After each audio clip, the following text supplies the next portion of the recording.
પુષ્કળ, અને હણનો અર્થ થાય આનંદ. પુષ્કળ આનંદ એટલે શ્રી કૃષ્ણ.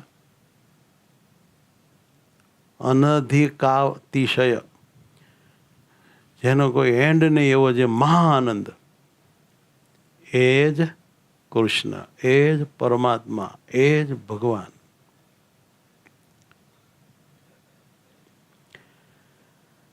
વડતાલના પહેલા વચનામૃતમાં એવું કહ્યું કે જેને પ્રત્યક્ષ શ્રી કૃષ્ણ ભગવાનના સ્વરૂપનો દૃઢ નિશ્ચય થયો ને તેમાં કોઈ જાતનો કુતર્ક ન થાય તો તે પુરુષના પ્રાણ લીન ન થયા હોય તો પણ નિર્વિકલ્પ સમાધિ છે. એક મસ્ત મજાનો પોઈન્ટ કાલે ગયો, એ કોઈએ યાદ કર્યો નહીં. સ્વામિનારાયણ ભગવાને ઘણી બધી પરમાત્માના સ્વરૂપની વાતો કરીને, સર્વોપરી પરમાત્માને ખૂબ વર્ણવીને, પછી એ વાત પોતાના ઉપર ઘટાડવા માટે પ્રત્યક્ષ, પ્રગટ પ્રમાણ, શ્રી કૃષ્ણ નારાયણ એવા શબ્દો મૂકીને શ્રોતાઓને એ સૂચિત કર્યું હતું કે હું જેની પરોક્ષપણે વાત કરું છું એ પોતે છું. એ જે મસ્ત મજાનો પોઈન્ટ તમારામાંથી કોઈ બોલ્યા નહીં. જો અમારા બાપાઓને પૂછ્યું હોત તો પહેલે ધડાકે બોલે. અમારા બાપાઓની તોલે તમે કોઈ ન આવો. હા, અમારા બાપાઓ તન મન ધન બધું સમર્પણ કરીને કુંડલમાં સંતો ભેગા પડ્યા છે એટલે માની લેવાનું અક્ષરધામમાં પડ્યા છે. એવા સરસ બાબાઓ પોઈન્ટ યાદ રાખે, બીજાનું કામ નહીં. એ તો આ મુક્ત સભાથી થાય. પ્રત્યક્ષ શ્રી કૃષ્ણ એટલે કોણ? ભગવાન સ્વામિનારાયણ. પ્રત્યક્ષ શ્રી કૃષ્ણ એટલે કોણ? ભગવાન સ્વામિનારાયણ. પ્રગટ પ્રમાણ શ્રી કૃષ્ણ નારાયણ એટલે કોણ? ભગવાન સ્વામિનારાયણ. વચનામૃતમાં જ્યાં જ્યાં પ્રત્યક્ષ શબ્દ આવે એટલે આપણે આપણા ઈષ્ટદેવ મહારાજને જ સમજવાના. પ્રગટ પ્રમાણ શ્રી કૃષ્ણ નારાયણ એમ વાત આવે એટલે સમજી લેવાનું કે મહારાજ પોતે પોતાની જ વાત કરે છે. આટલું આમાંથી શીખવા જેવું જે અગત્યનું હતું તે કોઈએ મને તમે કહ્યું નહીં, એટલે આપણને આજ બહુ જામ્યું નહીં. ખલાસ, આજ એકાદશીનો ઉપવાસ કરવો છે. ત્યારે હું પ્રત્યક્ષ શ્રી કૃષ્ણ ભગવાનના સ્વરૂપનો દૃઢ નિશ્ચય થયો એટલે કે પ્રગટ મનુષ્ય આકાર પરમાત્માનો જેને દૃઢ નિશ્ચય થયો અને પ્રગટ મનુષ્ય રૂપ ભગવાનમાં કોઈ જાતનો કુતર્ક થાય નહીં કે ભગવાન હશે કે નહીં, તો તે પુરુષના પ્રાણ લીન ન થયા હોય તો પણ નિર્વિકલ્પ સમાધિ છે. પછી ભલે ને એને સમાધિ નથી થઈ તો પણ એને સમાધિ જ છે, અને એ પણ નિર્વિકલ્પ નિશ્ચયની આ જબરજસ્ત તાકાત છે, અને એ પણ પ્રત્યક્ષ પુરુષોત્તમ નારાયણના નિશ્ચયની વાત છે. ગજબ! કેમ જે ભગવાન જ્યારે મનુષ્યાકારે આ ધરતી ઉપર હોય છે ત્યારે એમને સાક્ષાત અક્ષરધામસ્થ રૂપ માનવા એ બધાનું કામ નથી. એ બહુ બીજબળ જેના હોય એનું કામ છે. બાકી મનુષ્ય રૂપ અને અક્ષરસ્થ સ્વરૂપ સમજીને એનું ધ્યાન ભજન કરવું, એની આજ્ઞામાં રહેવું, એને હોંપાઈને જીવવું, એ જેવા તેવાનું કામ નથી. મનુષ્ય જ હાવ લાગતા હોય અને એને દિવ્ય મૂર્તિ અક્ષરધામસ્થ સ્વરૂપ સમજવું, એમ જ માનવું કે આત્યંતિક પ્રલય પહેલા જે મૂર્તિ હતી એ જ આ છે, એ જ આ છે. એક રોમનો એમાં આમાં ફેર નથી. એમ માનીને એને ભજવા, એને સેવવા, એને હેત કરવું એ ઘણું કામ કઠણ છે. વચનામૃત ગરડા અંત્યનું જે ધામમાં રહી મૂર્તિ ને આ પ્રગટ શ્રી કૃષ્ણની મૂર્તિ, ત્યારે આપણે પ્રગટ પ્રત્યક્ષ શ્રી કૃષ્ણ, પ્રત્યક્ષ પ્રમાણ શ્રી કૃષ્ણ, પ્રગટ પ્રમાણ એના ઉપર ફોકસ કરી રહ્યા છીએ. ધામમાં રહી જે મૂર્તિ એટલે પરોક્ષ મૂર્તિ, ને જે આ પ્રકટ શ્રી કૃષ્ણની મૂર્તિ એટલે બોલનારો ભગવાન સ્વામિનારાયણ પોતે, એ બેમાં અધિકપણે સાદૃશ્યપણું છે. અર્થાત તે આ ને આ તે એક જ છે. આમ શિક્ષાપત્રી તથા વચનામૃતના સંદર્ભમાં જોઈએ તો ઘણી જગ્યાએ સ્વામિનારાયણ ભગવાન માટે શ્રી કૃષ્ણ શબ્દનો પ્રયોગ પોતે એણે જ કર્યો છે. કોણે? મહારાજે પોતે જ કર્યો છે. બહુ સમજપૂર્વક કર્યો છે. વળી તેમને જ સર્વ અવતારના અવતારી અને સર્વને ઉપાસના કરવા યોગ્ય પણ દર્શાવ્યા છે. અને દર્શાવનાર દર્શક ખુદ મનુષ્યાકાર ભગવાન સ્વામિનારાયણ પોતે હતા. એ પોતે જ પોતાનું સ્વરૂપ ઓળખાવા આવ્યા હતા, બધાને પોતાનું ભજન કરાવવા આવ્યા હતા, બધાને પોતાનું ધ્યાન ધરાવવા આવ્યા હતા. એટલે એમણે આ રીતે જેમ સભાને વાત સમજવામાં આવે અને બીજા ત્રીજા કહેવાતા લોકોને આમાં કાંઈ ગતાગમ ન પડે એવી રીતે બધી વાતો મભ્ભમપણે પણ સ્પષ્ટ કરી છે. આ ભગવાનની આપણા ઉપર અકારણ કૃપા છે. એ આવીને એનું સ્વરૂપ ન ઓળખાવે, એના ઘરની વાતું ન કરે, એના સુખની વાતું ન કરે, એની મૂર્તિનું જ્ઞાન આપણને ન આપે, એના સ્વરૂપનું સર્વોપરીપણું જો આપણને ન સમજાવે તો બીજો કોણ સમજાવે? એ પોતે પોતાની સ્વશ્લાઘા, પોતાના વખાણ કરીને આપણા કલ્યાણ ન કરે તો આપણું કલ્યાણ થાય કેવી રીતે? માટે એવા મોટા જે ભગવાન સ્વામિનારાયણ, એ જેટલા પોતાના વખાણ પોતાને મોઢે આપણી આગળ કરે એટલા આપણા કલ્યાણ છે, એમાં આપણું ભલું છે. કોઈ બહુ મોટા પુરુષ હોય, આપણને પ્રેરણા દેવા, બળ દેવા, કંઈક પોતાનો દાખલો દઈને વાત કરે, એમાં કદાચ થોડી સ્વપ્રશંસા આવે તો પણ આપણા ઉપર દયા કરીને એણે એની વાત કરી હોય છે માટે એ દોષરૂપ નથી. પણ જો ઉપસવા કરી હોય તો જરૂર એ મોટાને પણ સ્વ વખાણ નડે, મુશ્કેલી કરે. એટલે મહારાજે શિક્ષાપત્રીમાં પોતે પોતાને મુખે પોતાના વખાણ ન કરવા. કેમ? જે એ ઝેર છે, એ ઝેર છે.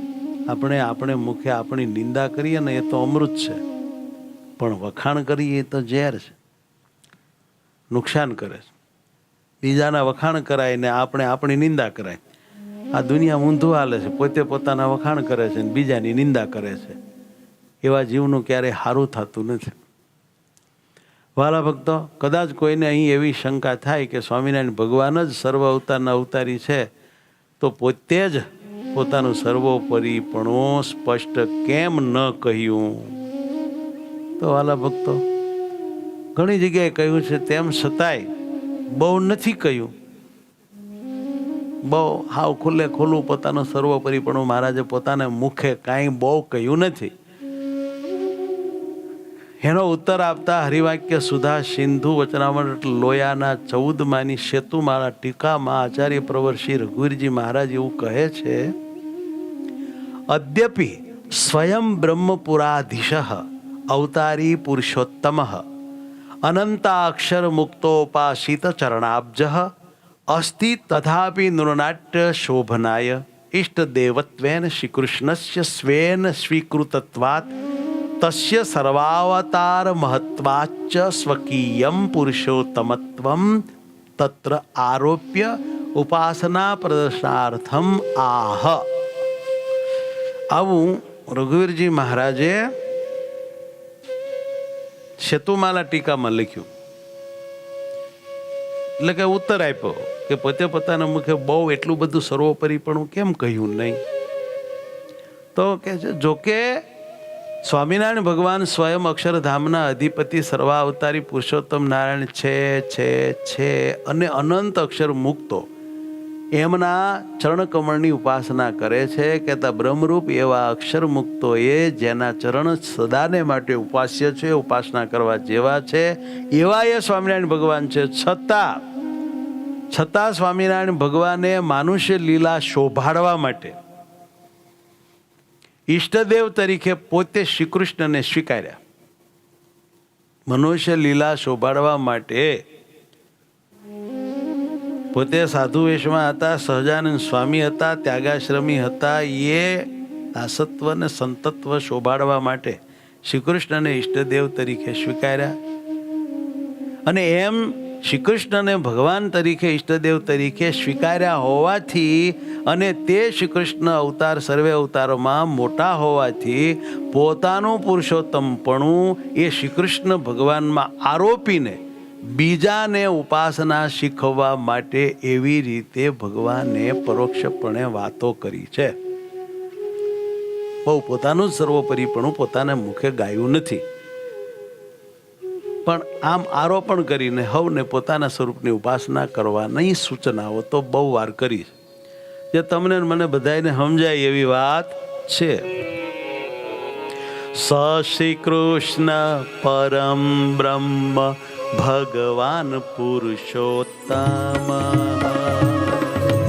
શ્રી કૃષ્ણ પરમ બ્રહ્મ ભગવાન પુરુષોત્તમ.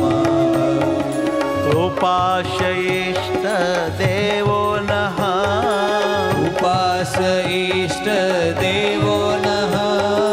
સર્વાવિર્ભાવ કારણમ, સર્વાવિર્ભાવ કારણમ. સર્વાવિર્ભાવ કારણમ, સર્વાવિર્ભાવ કારણમ. સ શ્રી કૃષ્ણ પરમ બ્રહ્મ. હવે ફોકસ કરે છે ઈષ્ટદેવ શબ્દ ઉપર. ઉપાસ્ય ઈષ્ટદેવો નઃ. ઈષ્ટદેવ એટલે આપણા ઈષ્ટદેવ છે મતલબ, અને ઉપાસના કરવા યોગ્ય છે મતલબ. શતાનંદ સ્વામી અર્થદીપિકામાં લખે છે, એવમ ભૂતાનુભાવ કોસૌ શ્રી કૃષ્ણ. હે ભાઈ, ઇત્યાશંક્ય સર્વેષાં પ્રત્યભિજ્ઞાનાય તદ વિશેષણ દ્વયમ ઉચ્યતે. યો ન અસ્માકમ ઉપાસ્ય અવશ્યોપાસનીય ઇષ્ટદેવશ્ચ સ ઇતિ. આવા પ્રભાવ સંપન્ન, જેના હમણાં બહુ વખાણ આપણે કર્યા, એવા જે શ્રી કૃષ્ણ ભગવાન તે કોણ છે? આવી શંકા કરીને પછી તેમની ઓળખાણ માટે નીચેના બે વિશેષણ પોતે ભગવાને કયા. એક, તે આપણા ઉપાસ્ય છે, અને આપણા બીજું વિશેષણ આપણા ઈષ્ટદેવ છે. આપણા ઉપાસ્ય છે અર્થાત સુદ્રઢ રીતે ધ્યાન ધરવા યોગ્ય, ઉપાસના કરવા યોગ્ય, પ્રાપ્ત કરવા યોગ્ય, સમર્પિત જવા યોગ્ય જો કોઈ હોય તો તે શ્રી કૃષ્ણ છે. એ હોંપાઈ જવા જેવા છે. અને આપણા ઈષ્ટદેવ છે, ઈષ્ટદેવ છે. દિવ્ય તે દેવ, જે દિવ્ય દિવ્ય હોય એને દેવ કહેવાય. અને આપણને જે ઈષ્ટ હોય, પ્રિય હોય, ઈષ્ટ એટલે પ્રિય, પ્રિય એવા દેવ એટલે કે શ્રી કૃષ્ણ. અર્થદીપિકામાં સદગુરુ શ્રી સતાનંદ સ્વામી એક શ્લોક લખે છે. મસ્ત મજાનો શ્લોક સ્વામીએ લખ્યો છે, તમારે સાંભળવો છે. ય સાક્ષાત ભગવાન ક્ષરાક્ષર પર કૃષ્ણ સ એવ સ્વયં ભક્તો ધર્મત આસ ભૂરી કૃપયા શ્રી સ્વામિનારાયણ. માનુષ્યમ ભુવે નાટયન નિજ જના ચાર્યત્વધાર્મે સ્થિતા કૃષ્ણમ પ્રાહ પરોક્ષવન્નતુ તતોન્ય સોસ્તિ યત સ્વયં. કેટલો જોરદાર ડાયલોગ મેળવ્યો. ન તો અન્ય સહ અસ્તિ સ્વયં. અર્થાત અહીં જે ક્ષર અને અક્ષરથી પર સાક્ષાત ભગવાન પુરુષોત્તમ નારાયણ શ્રી કૃષ્ણ કહ્યા, એ જ સ્વયં અપાર કૃપા કરીને ધર્મદેવ થકી ભક્તિ માતામાં શ્રી સ્વામિનારાયણ એવા રૂપે પ્રગટ થયા છે. જબરો ખુલાસો. તે પૃથ્વી ઉપર મનુષ્ય લીલા કરતા થકા પોતાના ભક્તજનોના આચાર્ય રૂપે રહ્યા છે. ઉદ્ધવ સંપ્રદાયની રામાનંદ સ્વામી સ્થાપિત રામાનંદ સ્વામીની ગાદી માથે બિરાજમાન થયા. તેથી આ શિક્ષાપત્રીમાં તેમણે પરોક્ષપણે શ્રી કૃષ્ણનું નિરૂપણ કર્યું છે, પરંતુ તે તેનાથી જુદા નથી. કેમ જે તે સ્વયં પોતે જ પ્રત્યક્ષ શ્રી કૃષ્ણ નારાયણ છે. આવો ખુલાસો કર્યો. ઘણા લોકોને શિક્ષાપત્રીના પહેલા શ્લોકને કારણે ગૂંચવાડા થયેલા છે. ખાસ કરીને જેને ભગવાનના પ્યારા પરમહંસોનો સંગ નથી, જેને કોઈ મોટા પુરુષમાં મોટા પુરુષપણાની બુદ્ધિ, ગુરુનિષ્ઠા, મહિમા નથી, જેમને એવા મોટા સંતમાં કોઈ વિશ્વાસ નથી, એવા જે કહેવાતા કેટલાક મુમુક્ષુઓને સ્વામિનારાયણ ભગવાન છે તો એ શ્રી કૃષ્ણનું ધ્યાન કેમ કરે છે? શ્રી કૃષ્ણને ભગવાન માનીને એના દાસ થઈ સાધુ રૂપે ભક્તિ કરે છે. એ એમ કેમ કહેતા નથી કે હું પોતે ભગવાન છું, એ તો શ્રી કૃષ્ણનો હું દાસ છું એમ કહે છે. અને તમે બધા સ્વામિનારાયણને કેમ ભગવાન કહો છો? સ્વામિનારાયણ તો ખુદ પોતાને શ્રી કૃષ્ણના દાસ કહે છે. તમે વાહેલા એ બધા એ ચેલાઓએ પોતાના ગુરુ સ્વામિનારાયણને ભગવાન કેમ ટપકારી દીધા?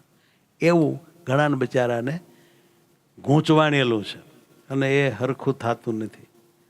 પહેલાંય હતું, હાલે છે, ભવિષ્યમાં આ ગૂંચવણ રહેશે. આ ગૂંચવણ રહેશે.